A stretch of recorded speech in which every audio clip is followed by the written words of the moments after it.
قبر رسول پہ شفاعت مانگنا، اس پہ میرا ڈیٹیل لیکچر ہے، وہ ایک جعلی واقعہ عرابی والا پیش کرتے ہیں۔ میں نے کہا صحیح بخاری میں موجود ہے حضرت عمر کا عقیدہ، امت کو انہوں نے دیا۔ بسم اللہ الرحمن الرحیم۔ ابھی آپ نے ایک کلپ مرزا محمد علی کا دیکھا ہے جس میں وہ یہ بیان کرتا ہے کہ ایک عرابی کا واقعہ ہے جس کو بیان کیا جاتا ہے وہ جعلی ہے، اور اس کے بعد حضرت عمر کی حدیث کا اس نے ریفرنس دیا، یعنی مطلب یہ ثبوت ثابت یہ کرنا چاہتا ہے کہ حدیث پاک میں حضرت عمر کا عقیدہ بیان کیا گیا کہ زندہ سے توسل جائز ہے، مردہ سے جائز نہیں۔ پہلی بات پہ آئیں گے کہ کیا وہ روایت جو عرابی کی ہے وہ جعلی ہے؟ روایت پہلے یہ سن لیں کیا ہے۔ علامہ ابن کثیر رحمۃ اللہ نے یہ واقعہ پورا درج کیا ہے، اور اس کے علاوہ مفسرین کی ایک تعداد ہے جس نے بیان کیا ہے، مثلا امام نصفی مدارک تفسیر مدارک میں، تفسیر قرطبی علامہ ابن قرطبی نے، تفسیر در منصور میں علامہ سیوطی رحمۃ اللہ علیہ نے، مفسرین اس واقعے کو بغیر نکیر کے، بغیر کسی انکار کے ذکر کیا، اور وہ عربی اور اپنے پائے کے مفسر اور علم قرآن رکھنے والے اور حدیث کا علم رکھنے والے تھے۔ واقعہ یہ ہے کہ عرابی نبی پاک صلی اللہ علیہ وسلم کی خدمت اطہر میں آپ کے وصال ظاہری کے بعد آیا۔ اس نے عرض کی السلام علیک یا رسول اللہ، سمعت اللہ یقول ولو انہم اذ ظلموا انفسهم جاؤک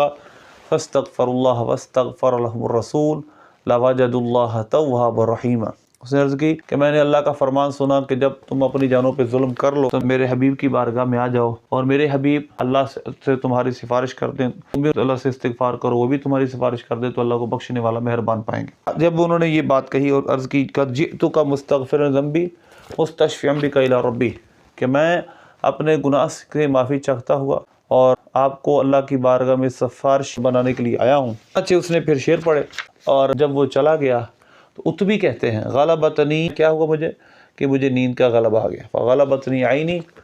اس کے بعد جب مجھے نیند کا غلبہ ہوا تو نبی پاک صلی اللہ علیہ وسلم خواب میں تشریف لائے اور فرمایا الحق العربیہ، اس دیہاتی سے مل، فبشرہ ان اللہ قد غفر لہ، اس کو بتا دے کہ اللہ نے اس کی بخشش کر دی ہے۔ یہ واقعہ ہے جس کو مرزا محمد علی نے جعلی کہا ہے۔ اب یہ تو ایک تو علامہ ابن کثیر نے کہا ہے قد یرشد اللہ تعالی العصاة المذنبین، اللہ نے گناہ گاروں کو کی رہنمائی کی ہے کہ اذا وقع من خطا والنسیان ان یأتوا الی الرسول، اپنا عقیدہ واضح کیا ہے کہ اللہ نے اس آیت میں فرمایا ہے گناہ گاروں کو، عاصیوں کو، کہ جب وہ اپنی جانوں پہ ظلم کر لیں تو اللہ کے حبیب صلی اللہ علیہ وسلم کے پاس آ جائیں، اور پھر یہی طریقہ جو آیت کریمہ میں بیان کیا گیا ہے یہی اختیار کریں۔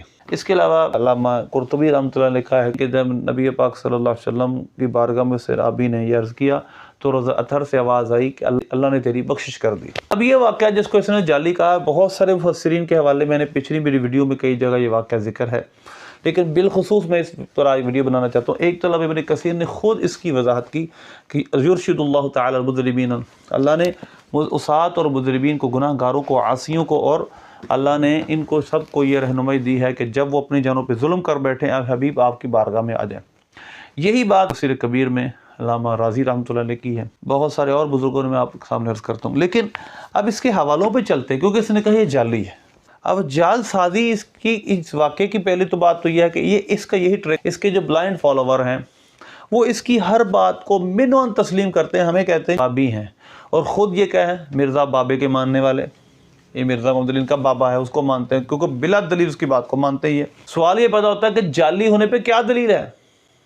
آپ کی سند میں کوئی کلام دیکھا ہو تو پھر تو آپ بات کریں۔ اب میں سب سے پہلا حوالہ اس حوالے سے جو حدیث کی کتابوں اور محدثین کے دوں گا وہ ہیں علامہ ابن جوزی رحمۃ اللہ علیہ، جن کی یہ موضوعات ابن جوزی کا بڑے حوالے دیتا ہے اور کہتا ہے دیکھو علامہ ابن جوزی نے اس کو موضوعات میں موضوع لکھا، اس کو موضوع لکھا۔ یہ وہ محدث ہیں، یہ وہ محدث ہیں، ان کی کتاب ہے عیون الحکایات، یہ میرے سامنے مکتبۃ المدینہ کی ہے اور آپ کی سکرین پر عربی کی بیروت والی بھی چل رہی ہے۔ اس میں حکایت نمبر 431 ہے، 444 نمبر واقعہ آپ کی سکرین پہ چل رہا ہے، وہی سارا واقعہ پیش آیا۔ علامہ ابن جوزی رحمۃ اللہ نے واقعہ لکھا ہے اور اس کی سند پر کوئی کلام نہیں کیا، جس سے پتہ چلتا ہے کہ علامہ ابن جوزی کے نزدیک واقعہ درست ہے۔ تو علامہ ابن جوزی کا ایک بات یہ ہے، باقی کچھ باتیں میں بات بھی کرتا ہوں۔ دوسرے محدث جن کا میں حوالہ دینا چاہوں گا وہ ہیں الاذکار میں امام نووی رحمۃ اللہ نے یہ واقعہ درج کیا۔ اذکار امام نووی رحمۃ اللہ علیہ کی کتاب ہے، اور ظاہر ہے کہ اب یہ بات بتانا ہی بڑا مشکل ہوتا ہے مرزا محمد علی کے فالوورز کو کہ یہ کون ہے، کیونکہ ایک بندہ جس کو بالکل بھی خبر نہ ہو اس فن کی اور اس میں کود جائے اور بغیر علماء سے پڑھے کچھ بھی سیکھے تو ظاہر ہے اس کو کیا پتا کہ جس کو میں حوالہ دے رہا ہوں یہ کس پائے کا محدث ہے۔ جو نووی رحمۃ اللہ علیہ یہ شارح مسلم ہے، صحیح مسلم کی سب سے معتبر ترین شرح انہوں نے کی ہے، اور یہ شافعی بزرگ ہیں اور یہ بہت پائے کے محدث ہیں، ان کی کتابیں بھی نصاب میں داخل ریاض الصالحین اور بین نووی، یہ بہت بڑے محدث تھے، انہوں نے بھی اپنی اس کتاب میں اس واقعے کو درج کیا ہے، میں نے آپ کے سامنے حوالہ پیش کر لیا۔ تیسرے محدث جو بہت بڑے حدیث کے امام ہیں، امام بیہقی رحمۃ اللہ علیہ کی یہ شعب الایمان ہے۔ اس شعب الایمان میں 2 سندوں سے علامہ بیہقی رحمۃ اللہ علیہ نے واقعات درج کیا ہے، اسی عرابی دیہاتی والا جو اس کو مرزا محمد علی جعلی کہتا ہے۔ یہ ہو گئے چند حوالے حدیث کی کتابوں کے اور واقعات کی کتابیں جو کہ اور اذکار کی کتاب جو کہ محدثین نے لکھی ہیں، جو حدیث کے امام ہیں۔ اب ہم چلتے ہیں اس کے علاوہ اور بزرگوں کی طرف، مثلا یہ بنیۃ الطالبین ہے جس کو بطور رفع یدین کے حوالے کے طور پر پیش کیا جاتا ہے۔ اس میں بنیۃ الطالبین کے اندر حضور غوث پاک رحمۃ اللہ علیہ فرماتے ہیں کہ جب انسان، وہ تو ایک واقعہ تھا نا یہاں پر، کیونکہ یہ کہتا ہے کہ مرنے کے بعد ہم کیوں نہیں کمیونیکیٹ نہیں کر سکتے، فزیکل اپیئرنس نہیں ہے اس وجہ سے۔ اب دیکھیے گا غوث پاک کیا فرماتے ہیں، شیخ عبد القادر جیلانی رحمۃ اللہ علیہ، اللہم انک قلت فی کتابک لنبیک، اے اللہ تو نے اپنی کتاب میں اپنے نبی سے فرمایا، ولو انہم اذ ظلموا انفسہم جاؤک فاستغفروا اللہ واستغفر لهم الرسول لوجدوا اللہ توابا رحیما۔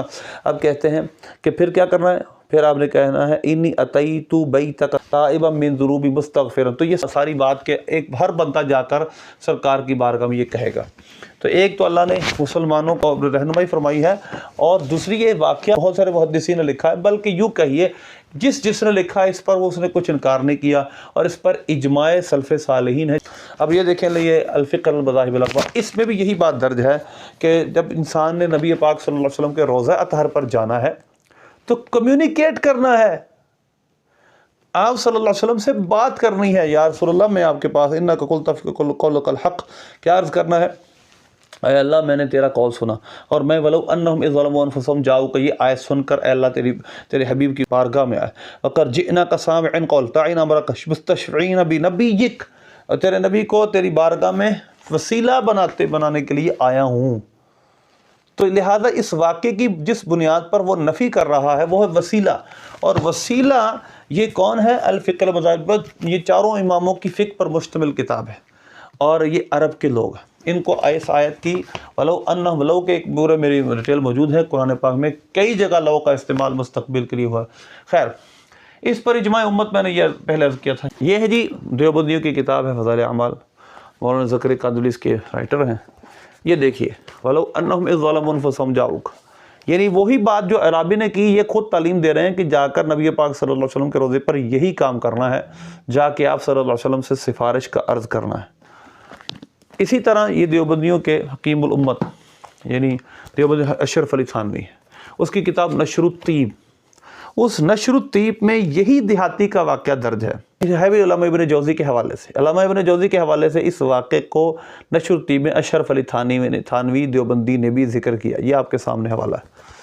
تو اس پر سلفن خلفن اجماع ہے، کسی نے بھی اس واقعے کا انکار نہیں کیا، اس کو جعلی قرار نہیں دیا۔ اور رہی بات جعلی قرار دینے کی وجہ کی، ایک حوالہ دوں گا، میں سب جانتے ہیں یہ بریلوی تو نہیں ہے، یہ تو دیوبندی عالم ہیں، انہوں نے بھی، اور بہت بڑے حدیث کے امام علامہ ابن حجر عسقلانی رحمۃ اللہ علیہ، خاتم المحدثین، اسماء الرجال کے امام، بخاری کے سب سے بڑے شارح، یہ جس حدیث کو بنیاد بنا رہا ہے کہ حضرت عمر نے عرض کی، اے اللہ پہلے میں تیرے نبی کے وسیلے سے دعا کرتا تھا، امی نبی یہ کہا اپنے نبی کے چچا کے وسیلے سے تیری بارگاہ متوجہ ہوتے۔ اس نے کہا حضرت عمر کا عقیدہ یہ تھا، یہ کس حدیث سے ثابت ہوا جی؟